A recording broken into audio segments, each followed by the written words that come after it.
Here's the reason why I do not advocate for polygamous relationships or other polyamorous relationships.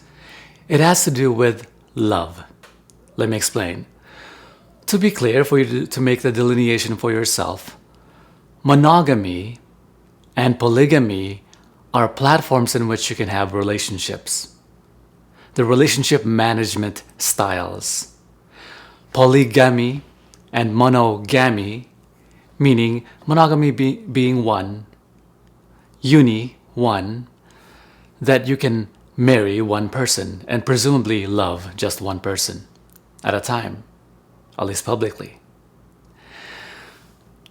Polygamy, poly meaning multiple, has to do with being married to multiple people.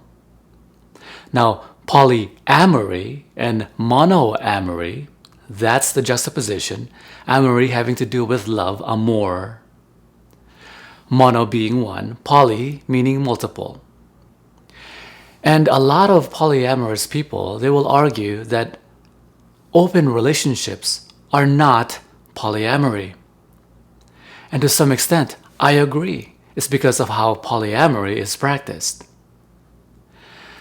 Polyamory presumes you're in relationships with multiple people in the platform that it's just monogamy with multiple people.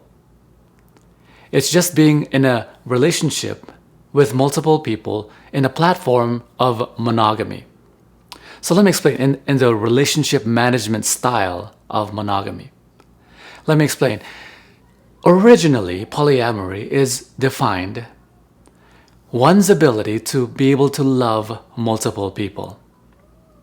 Do you understand? They've been wise enough to recognize that we humans cannot love just one person. It is impossible to love just one person. We humans did not evolve to do so. We did not evolve to be nuclear families just like the gibbons. Do you understand? The gibbons, the old world gibbon monkeys, the furthest from our lineage of primal apes, of primates, live in nuclear families, in trees, where they do not socialize with other families. They are not social creatures. And they are also the furthest along the line of monkeys which we've evolved. So going back, polyamorous people recognize that you can't love just one person. So let's take that monogamous style and platform of relationships management and apply that into multiple people. Now you have multiple amorous, you have multiple gamy, polygamy, being married to multiple people. But I like to say that polygamy is just monogamy and all the problems that it presents with multiple people.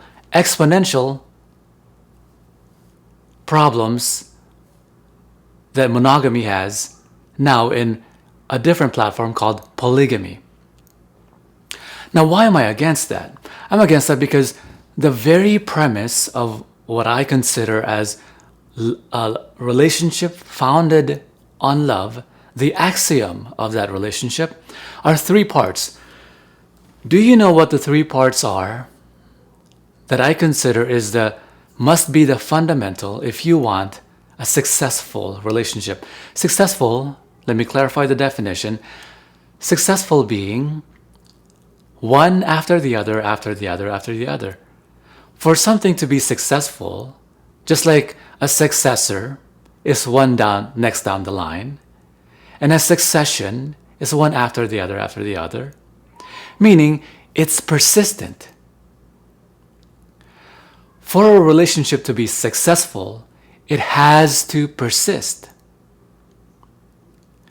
The reason why monogamy very seldom persists, 50% first marriages end in divorce, 70% of second marriages end in divorce. The reason why it seldom persists, and if it does persist, it only persists, it doesn't persist in attraction. It doesn't persist in friendliness.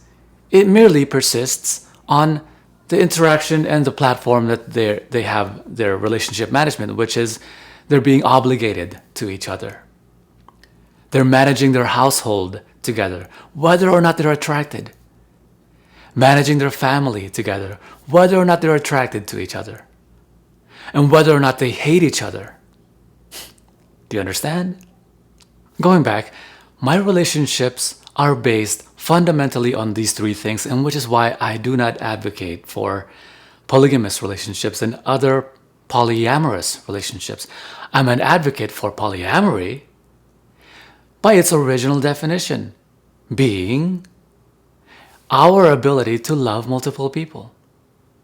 And if you can recognize that you can love multiple people, why be so self-loathing and hate yourself to limit yourself to merely one or two or three or four? But to make that very clear for you, what are the three things which are my fundamental, the axiomatic premise of my relationships? Number one, it'll all make sense for you. Number one has to be about love. My relationship with somebody has to be about love, which is defined as my wanting for my beloved's happiness intrinsically to my own happiness.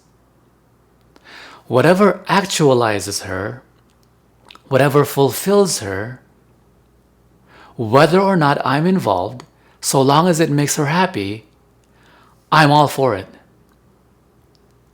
If interacting and interfacing with other people makes her happy and fulfilled, even in merely the moment, presuming she's a good judge of character and she has good personal management, in other words, she's not a druggie or she's not drunk, and she knows how to take care of herself, wonderful.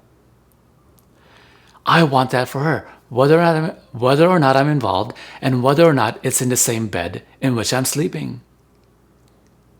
Do you understand?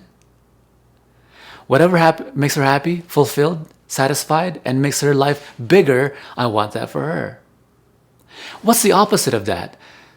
An opposite of that is a demonstration of your lack of love, which is not wanting for things that make her happy, not wanting for things that make her fulfilled, and making her life a smaller life rather than a bigger life. She wants to travel to England to pursue her career. If you love her, you'd want her to go for it. If you don't love her and you merely want, I want somebody to take care of me, or what about my household? What about my bills? What about our children? Those are questions of relationship management. Nothing to do with love. Do you understand? Number two premise is non-judgmental acceptance, accepting people for the person that they are, since each person will be into their own things. You want that for them. And you want to facilitate their being themselves. The reason why they say relationships take work, do you know why? They say relationships take work is because people have to pretend to be someone they're not. All the time. They can't be themselves in relationships. They have to pretend to be the person that their partner wants them to be. Non-judgmental acceptance is a premise. And I want for my beloved to be themselves. I will be myself. I will be a man with man things and man mannerisms. And she facilitates that. And I will want for her to be herself. If she's incredibly feminine, I want that for her. If in one portion of the month when she's ovulating, she wants a different man, wonderful. How can I help? That's my timer. Number three. Number three is open communication, our ability to be able to communicate openly with each other. There's no reason to hide anything. There's no reason to keep secrets because no one's being judged or punished psychologically or emotionally or actually for communicating as they'd like. Oh, that girl is so cute, I want to take her to bed. Oh, how was your trip that night with that guy? How'd it go? Let me know.